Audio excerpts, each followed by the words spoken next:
chaîne, un monde. RTGA, mieux qu'une chaîne, un monde. RTGA, mieux qu'une chaîne, un monde. Le journal.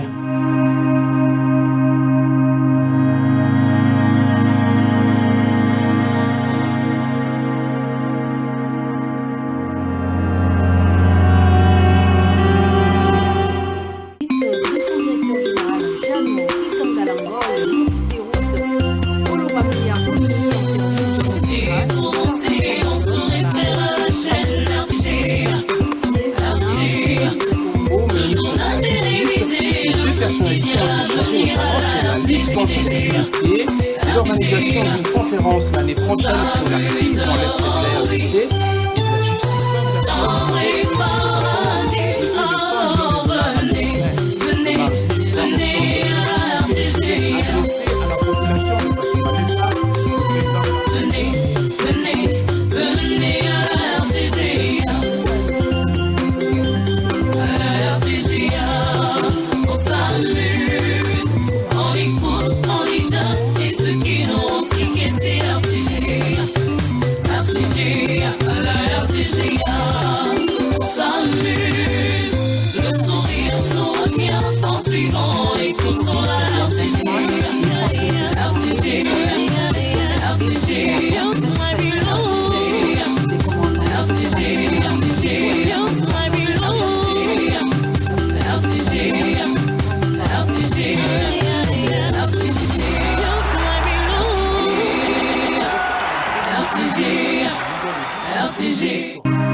RTGA, mieux qu'une chaîne, un monde.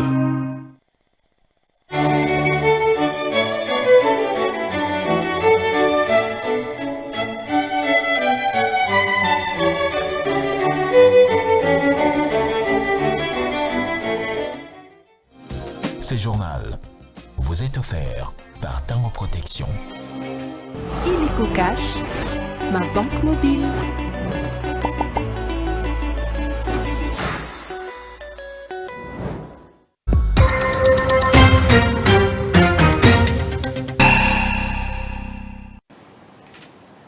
À tous les plaisirs est pour moi de vous retrouver pour le compte de cette grande édition vespérale. Mesdames, Messieurs, bonsoir et bienvenue.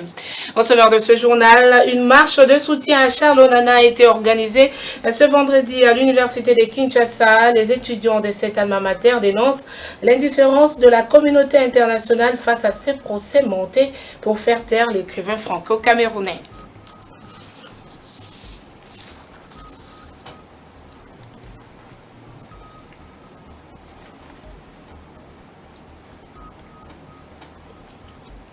À 18 octobre 2023, 18 octobre 2024, c'est la fin un an jour pour jour.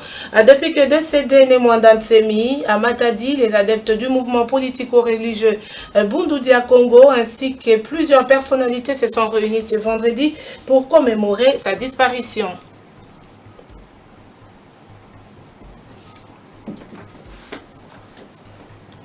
La ménopause et le traitement hormonal de la ménopause, c'est le thème choisi pour célébrer ce 18 octobre la journée mondiale de la ménopause, une période qui se manifeste chez la femme par des bouffées de chaleur, sueur nocturne et sécheresse vaginale. Voilà tout pour les titres. Merci de nous avoir choisis pour vous informer. Je l'ai dit tantôt, la communauté des étudiants de l'université de Kinshasa a, à travers une marche ce vendredi 18 octobre 2024, a dénoncé l'indifférence de la communauté occidentale au procès de Charles Onana. Le coordonnateur des étudiants de cette alma mater sollicite l'implication du gouvernement congolais dans ce procès qu'il qualifie d'injuste contre l'écrivain camerounais Elvis Ebama. La communauté estudiantine de l'université de Kinshasa s'est joint à la cause nationale pour dénoncer les procès injustes dont est victime l'écrivain franco-camerounais Charles Onana, qui a été traduit en justice par les associations pro-Kigali en France. À travers cette marche de soutien à Charles Onana, les étudiants de l'UNIKIN ont voulu démontrer l'unité nationale face à la politique d'oppression et d'agression du régime de Paul Kagame et de lancer en même temps un message de la non-balkanisation de la République démocratique du Congo. nous venons avec un sentiment un peu de révolte parce que ça fait longtemps, nous sommes fatigués. Pourquoi quand il y a quelqu'un qui dénonce les choses que nous traversons ici à l'est de notre pays, il y a seulement des contraintes. La liberté d'expression est un droit garanti tant que national et international. Nous sommes là pour soutenir notre écrivain Charles Onana et nous allons aller jusqu'au bout pour marcher, être avec lui et le soutenir dans le procès. Freddy Moulumba, défenseur des droits de l'homme, qui a pris part à cette activité, a remis aux délégués des différentes facultés les livres de Charles Onana intitulé Holocauste au Congo. Cet ouvrage retrace les génocides congolais. Il a en même temps félicité les étudiants de l'UNIKIN pour cette initiative du patriotisme. Je suis très fier de voir que la jeunesse est debout. On ne peut pas construire un avenir d'un pays avec des ignorants. L'avenir du Congo se joue sur les campus, à l'université. L'avenir du pays a pris le destin en main. En soutenant Charles Onana, c'est déjà quelque chose de positif. Nous espérons d'abord que ça va continuer. Après l'UNIKIN, nous serons à l'IPEN. On va faire le tour de toutes les universités comme la fois dernière. Après l'étape de l'UNIKIN, les amis de Charles Onana iront dans d'autres universités de la capitale pour sensibiliser et éveiller la conscience de la jeunesse scientifique face à la menace de la balkanisation qui guette le Congo démocratique. Et puis cette polémique autour de la réqualification de la RDC à la CPI pour les crimes commis au Nord Kivu. D'aucuns pensent que la RDC a fait fausse route, d'autant plus que le Rwanda indexé n'a pas ratifié les statuts de Rome créant la Cour pénale internationale. À ce sujet, le vice-ministre de la Justice Samuel Mbemba a apporté des éclaircissements sur les compétences de la CPI qui juge les individus et non les États. Il répondait à une question lui posée lors du briefing de presse co-animé avec le ministre de la Communication et Médias Patrick Mouyaya. Suivez sa réponse. Il faudrait que tous les Congolais comprennent à travers cette réponse que la Cour pénale internationale, CPI, ne poursuit pas les États. C'est la Cour internationale de justice qui poursuit les États. Devant la CPI, il s'agit des individus. Et la Cour pénale internationale a comme compétence matérielle les cas où il y a génocide, il y a crime de guerre, crime contre l'humanité. Maintenant, on ajoute le crime d'agression. Alors, quand nous sommes en présence de ces crimes-là qu'on qualifie de crimes internationaux, les individus qui les commettent sont des criminels internationaux. Même si votre pays n'a pas ratifié, vous, en tant qu'individu qui êtes allé agir sur un autre territoire, vous pouvez faire l'objet de poursuites. Et autre chose, c'est que les statuts de Rome, c'est-à-dire les traités créant la CPI, ne reconnaissent pas la qualité d'officiel. C'est-à-dire que si un jour il venait d'être établi que le ministre Mouyaya... Quel mauvais exemple. Que le ministre Mouyaya fait partie des auteurs présumés des exactions poursuivis par la CPI, alors on le prendra malgré ses fonctions de ministre et il partira.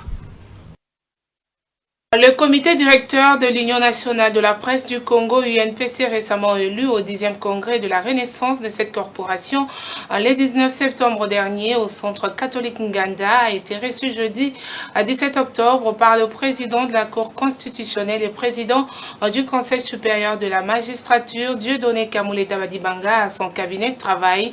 Au menu, la présentation de cette nouvelle équipe dirigée par Baudouin Kamandawa Kamanda Muzembe, la formation continue des journalistes en cette période pour un traitement efficace et précis de questions judiciaires. Ils ont également évoqué la passerelle devant être jetée entre la Cour constitutionnelle, les différentes juridictions et l'Union nationale de la presse du Congo. Suivez Jasby Wemboulou, secrétaire général de l'UNPC, au sortir de cet entretien. Avec le président de la Cour constitutionnelle, on a évoqué plusieurs points, notamment on a commencé par la présentation de la nouvelle équipe qui avait été nouvellement élue le 19 septembre ici au dernier congrès. Et au-delà de cela, nous avons évoqué un certain nombre d'éléments sur l'actualité d'abord. Et on a évoqué également la formation continue des journalistes pendant cette période parce que dans une certaine mesure, il faudrait que nous arrivions à avoir les journalistes qui traitent les questions judiciaires avec plus d'efficacité et plus de précision possible, d'autant plus que les questions judiciaires sont des questions plus délicates et il faut les traiter avec plus de précision. La première réponse est que tout ne se fait pas seulement avec des moyens, entre guillemets. J'imagine que quand vous parlez de moyens, vous parlez des finances. Et tout ne se fait pas seulement avec les finances. Déjà là, on a échangé sur la mise en place d'une passerelle entre l'Union nationale de la presse du Congo et la Cour constitutionnelle, ce qui ferait que nous aurons des formations continues. Les deux partenaires mettront des moyens en place afin de pouvoir rendre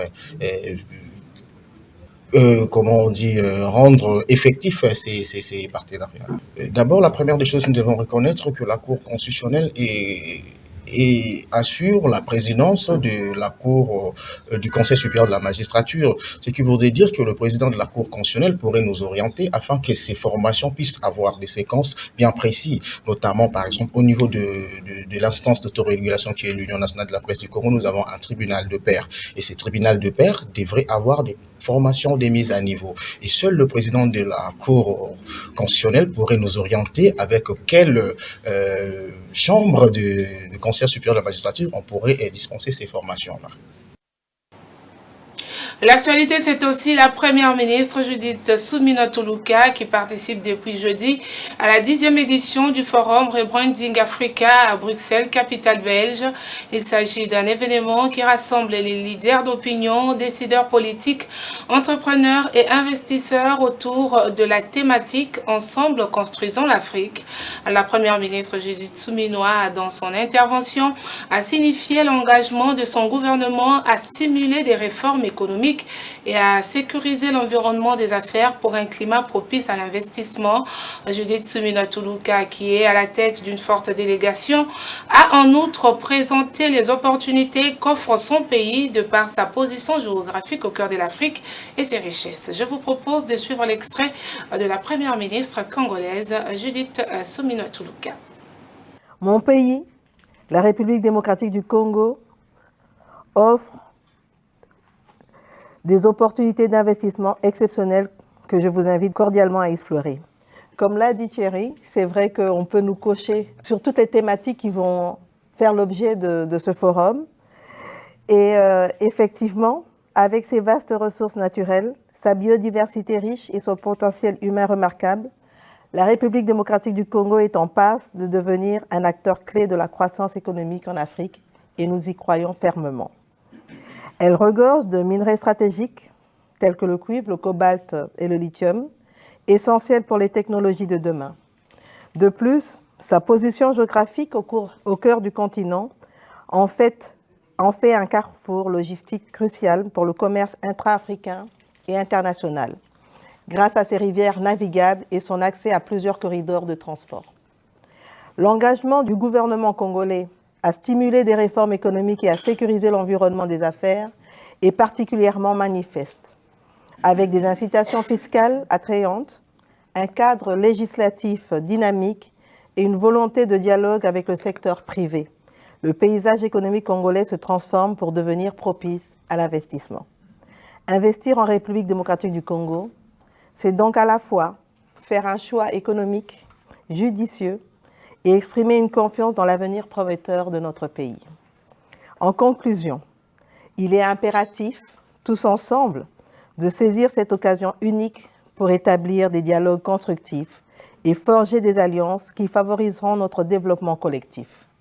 Ce forum n'est pas seulement un événement, mais un appel à l'action, un voyage vers une Afrique unie, prospère et résiliente.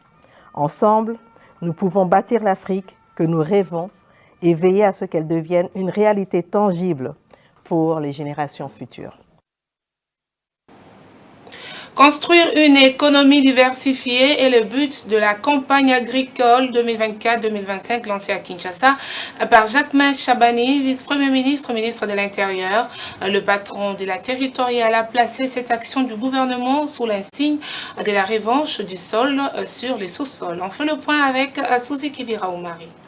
Avec son potentiel de terres arables estimé à 80 millions d'hectares, la République démocratique du Congo ne peut pas connaître la situation de famine dans certains territoires comme le cas actuellement. Pour inverser la tendance, le gouvernement congolais a levé l'option de faire de l'agriculture un pilier de l'économie du pays. C'est la raison d'être de la campagne 2024-2025 lancée par le vice-premier ministre, ministre de l'Intérieur, Sécurité, Décentralisation et Affaires coutumières au nom de la première ministre Judith Souminois.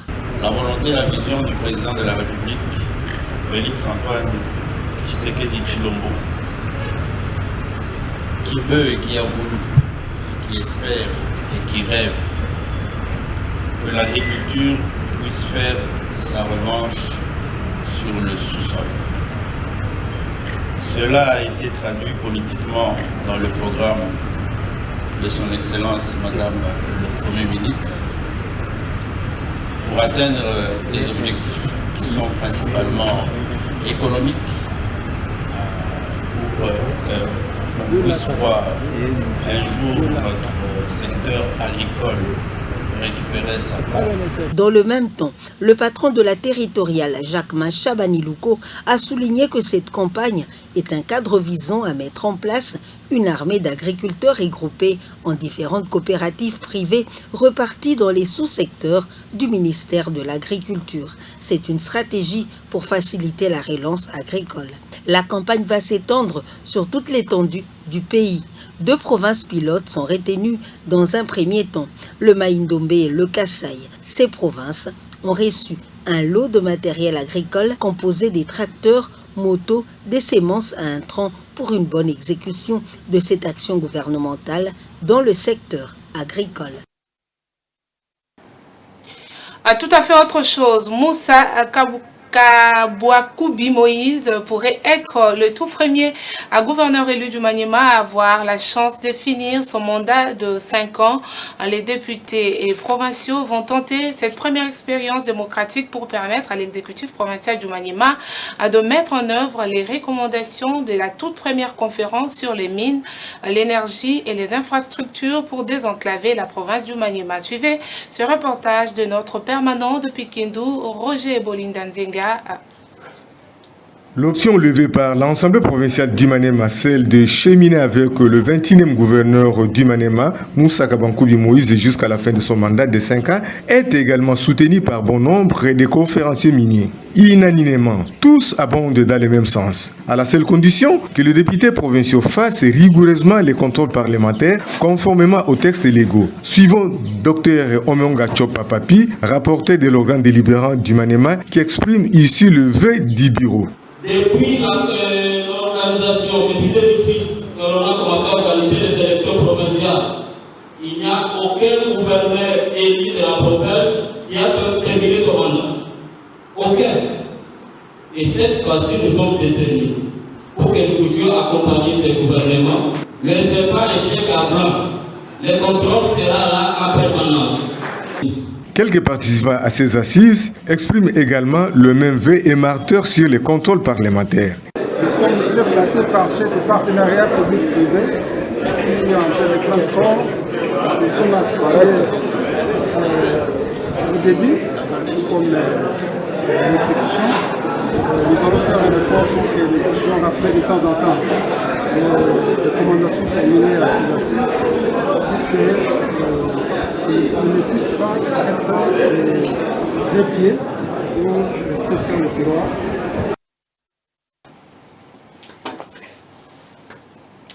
Diminution du nombre de cas de Mpox de 99% à 30% depuis la 39e semaine de la déclaration de cette épidémie. Les experts engagés dans la lutte contre la variole de singe l'ont constaté en RDC.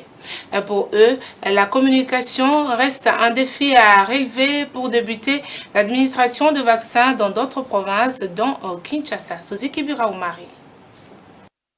La République démocratique du Congo dans la lutte contre le Mpox. Depuis le début de l'épidémie jusqu'à la 40e semaine, plus de 32 000 cas suspects des Mpox ont été enregistrés, dont 6 000 ont été confirmés, 943 décès. Sur 26 provinces que compte le pays, 23 sont touchées par la maladie et 15 d'entre elles ont enregistré beaucoup plus de cas. Mais l'on a constaté une diminution des cas depuis la 39e semaine grâce aux efforts du gouvernement et l'appui des partenaires. Nous avons une diminution des cas à 30%. Nous venons de 90% à 30% pour se dire, nous pouvons dire ceci qu'il y a quand même un travail qui est en train de faire sur la riposte contre la Mpox. La campagne de vaccination contre Mpox, qui a débuté le 5 octobre de l'année en cours, se poursuit dans certaines provinces telles que le Nord et Sud Kivu, le Sankuru, le Sud Ubangi et l'Équateur. Plus de 14 000 personnes ciblées, dont les prestataires des santé, les professionnels de sexe, sont vaccinés dans ces provinces, mais cette activité vaccinale doit relever certains défis. Pour la suite de la vaccination, le programme élargi de vaccination PEV compte poursuivre des préparatifs de la vaccination dans la capitale congolaise, mais cela nécessite la bonne communication. La communication doit précéder tout ce qu'on fait à travers toutes les interventions de la réponse et surtout pour la vaccination. C'est cette clé qui va nous permettre de briser les résistances et cette clé qui va permettre à ce que nous puissions accroître la confiance au niveau de la population. Donc nous sommes très rassurés qu'ensemble avec vous, nous allons peut-être pouvoir avancer. Dans l'avenir, la République démocratique du Congo va organiser la vaccination contre le Mpox chez les enfants. Je l'ai annoncé au sommaire, célébré sous les thèmes la ménopause et les traitements hormonaux de la ménopause. La journée mondiale de la ménopause a pour objectif d'honorer les femmes. L'Organisation mondiale de la santé OMS estime que d'ici 2030, 1,2 milliard de femmes seront âgées de 50 ans ou plus peuvent vivre plusieurs décennies après leur ménopause. Les bouffées de chaleur, les sueurs nocturnes et la sécheresse vaginale sont les principaux symptômes de la ménopause. Commentaire de Megui Kabimbo. Le 18 octobre de chaque année, le monde célèbre la journée mondiale de la ménopause qui a pour objectif d'honorer toutes les femmes. Cette journée vise à sensibiliser des millions de femmes qui partout dans le monde arrivent chaque jour à ce stade vital de leur vie. Même si bon nombre d'entre elles ne comprennent pas si bien ce qu'est la ménopause et quels sont ses impacts sur la santé de la femme. Les bouffées de chaleur, les sueurs nocturnes et la sécheresse vaginale sont les principaux symptômes de la ménopause. L'Organisation mondiale de la santé estime qu'en 2030, 1,2 milliard de femmes seront âgées de 50 ans ou plus et qu'un nombre croissant de ces femmes peuvent attendre à vivre plusieurs décennies après leur ménopause, malgré que cette durée de vie plus longue entraîne aussi une augmentation spectaculaire de l'incidence de la maladie et des affections qui peuvent être associées à la perte d'oestrogène au milieu de la vie. La pratique régulière d'exercice physique représente un moyen d'atténuer les symptômes périménopausiques. Cela aide à garder une bonne condition physique et prévenir une diminution de la masse musculaire ainsi que la perte osseuse. Les comportements sédentaires sont à éviter également. À ce jour, qui est la journée mondiale de la ménopause, l'International Menopause Society presse les nations de prendre des mesures actives pour éduquer les femmes concernant les implications de la ménopause pour la santé. L'Institut des aveugles de la Gombe permet de promouvoir l'inclusion et l'autonomie des personnes ayant des déficiences visuelles. Le public a eu l'honneur de visiter cet institut pour être sensibilisé aux défis rencontrés par les personnes avec handicap visuel. Suzuki Biraoumari. C'est depuis 1972 que les Frères de la Charité, une congrégation de l'Église catholique et agréée par le département de l'Éducation nationale, que l'Institut national pour aveugles a été créé en RDC. C'est un complexe scolaire spécialisé qui propose un enseignement de la maternelle au secondaire général ainsi qu'une classe préparatoire au braille. Les portes de cet institut ont été ouvertes à l'occasion de la Journée internationale de la canne blanche, placée sous le thème « Promotion et accès des personnes aveugles au métier ». Cette institution a organisé cet événement pour lancer un appel en faveur de l'inclusion des personnes aveugles dans le monde du travail. Nous voulons que la personne aveugle, en dépit de son handicap, puisse être en mesure de travailler. Nous voulons parler de l'inclusion. L'inclusion, c'est-à-dire la participation à la vie sociétale de personnes handicapées. Pour le directeur général de cette école spécialisée, la canne blanche demeure indispensable pour les personnes malvoyantes et non-voyantes. La canne blanche est très importante pour un non-voyant et le malvoyant. C'est d'abord un instrument de locomotion, mais également la canne blanche est un signe distinctif. Enseignante depuis 1976, Marie-Jeanne Ngalula explique comment un enseignant doit s'y prendre pour bien dispenser les cours adaptés aux élèves malvoyants. Pour elle, c'est un exercice qui demande beaucoup d'amour afin d'atteindre les résultats escomptés. Vraiment, c'est un bon travail, mais cela demande de l'amour parce que si tu n'aimes pas ces enfants, tu ne vas pas réussir avec ce travail. Ce sont des enfants qui ne voient pas, mais toi qui vois, tu vois pour eux. Les journées portes ouvertes renforcent les liens entre l'Institut et la communauté locale. Elles permettent de promouvoir une meilleure compréhension des défis auxquels font face les personnes malvoyantes et d'encourager l'inclusion sociale. En 2024 en Kamba, marquant le 73e anniversaire de la disparition physique du prophète Simon Kimbangu et de la naissance de Simon Kimbangu Kiangani, actuel chef spirituel et représentant légal de l'église kimbanguiste. L'honorable sénateur Babi Vangu a représenté le président du Sénat, à Jean-Michel Samalukonde, à cette manifestation. Reportage.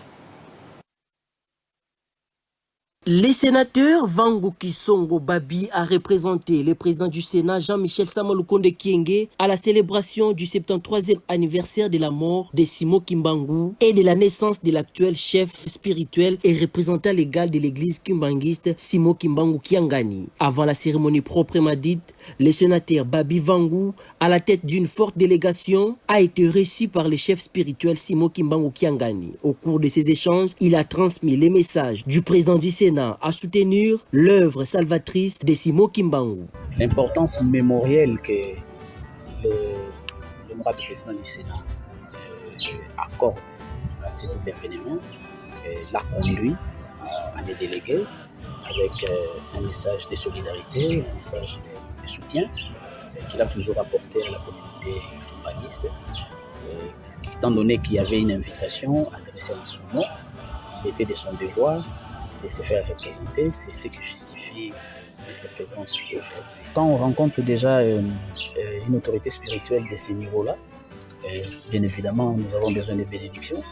On a besoin de ces bénédictions, on a besoin de quelques révélations, comme on dit toujours, à Dieu ce qui est caché, aux hommes ce qui est révélé.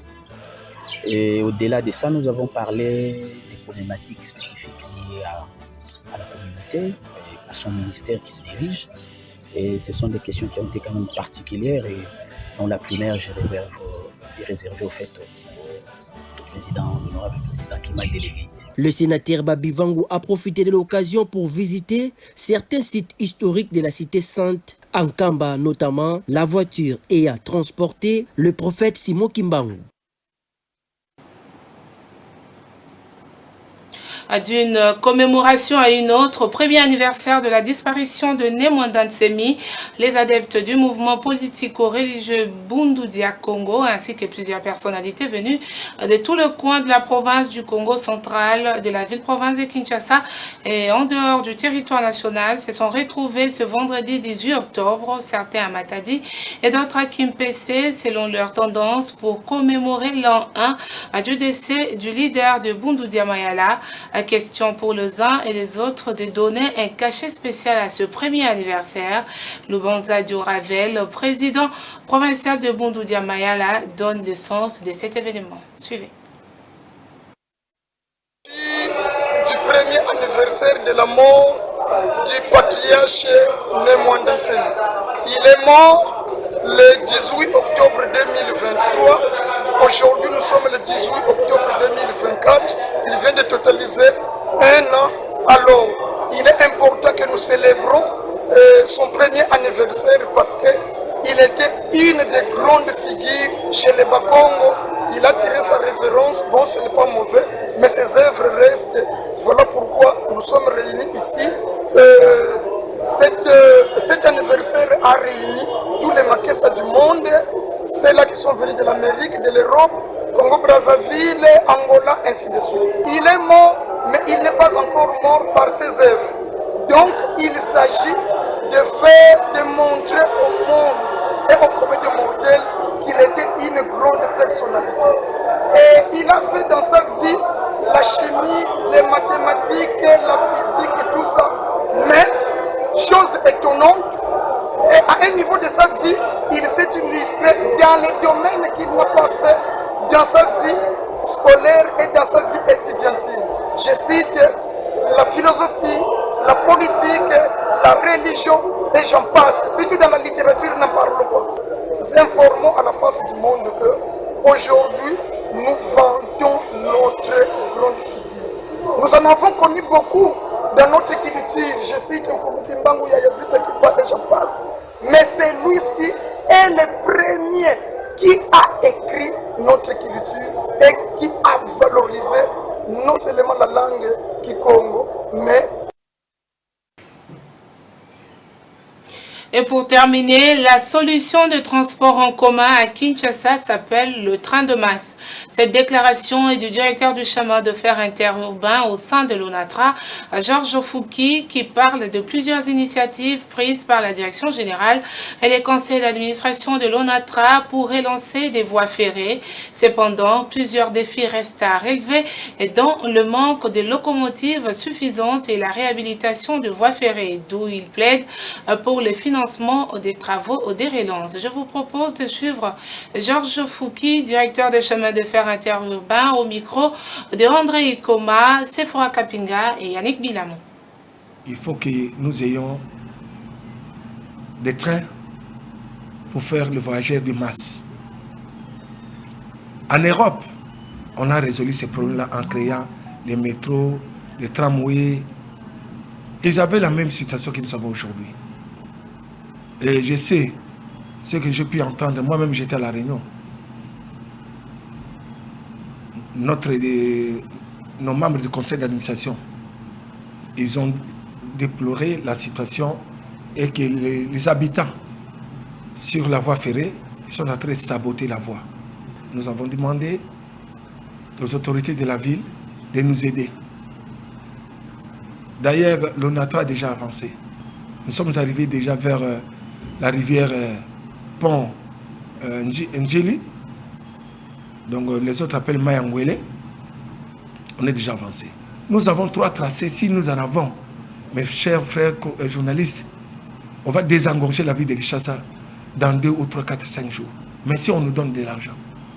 Vous savez-vous qu'un train qui va partir à Massina vaut 250 bis Transco. Un train qui va quitter ici pour Kassangoul vaut 250 bis Transco. Un train qui va quitter Gare Centrale pour Kintsuka vaut 250 bis Transco. Ça veut dire 750 bis Transco, ça va circuler dans quelle route? Mais ce n'est que 3 trains. Si nous faisons les trains là, 2 tours, le matin 2 tours, l'après-midi 2 tours, faites analyse. Donc, 250 bis fois 2, 500 bis fois 2 tours, vous avez 1000 bis. Mais nous n'avons que 2 trains. Ce journal est terminé. Place au rappel de principaux titres. Une marche de soutien à Charles Onana a été organisée ce vendredi à l'université de Kinshasa. Les étudiants de cet alma mater dénoncent l'indifférence de la communauté internationale face à ce procès monté pour faire taire l'écrivain franco-camerounais.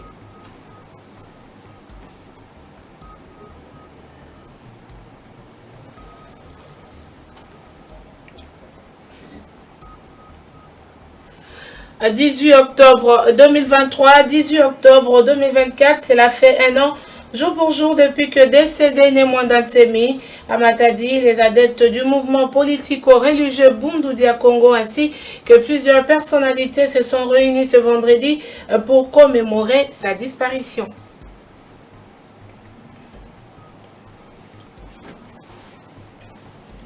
La ménopause et le traitement hormonal de la ménopause, c'est le thème choisi pour célébrer ce 18 octobre, la journée mondiale de la ménopause, une période qui se manifeste chez la femme par des bouffées de chaleur, sueur nocturne et sécheresse vaginale. Complètement terminé. Merci à vous, mesdames, messieurs, de nous avoir suivis et bonne suite de programme sur la RTG World.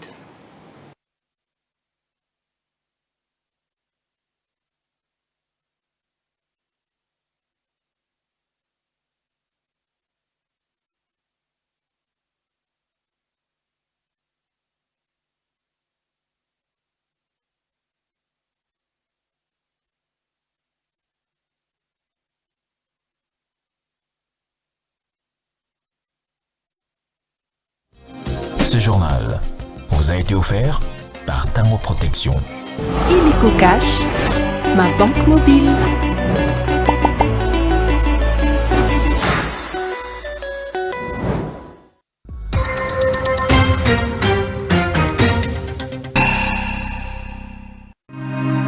RTGA, mieux qu'une chaîne, un monde. RTGA, mieux qu'une chaîne, un monde.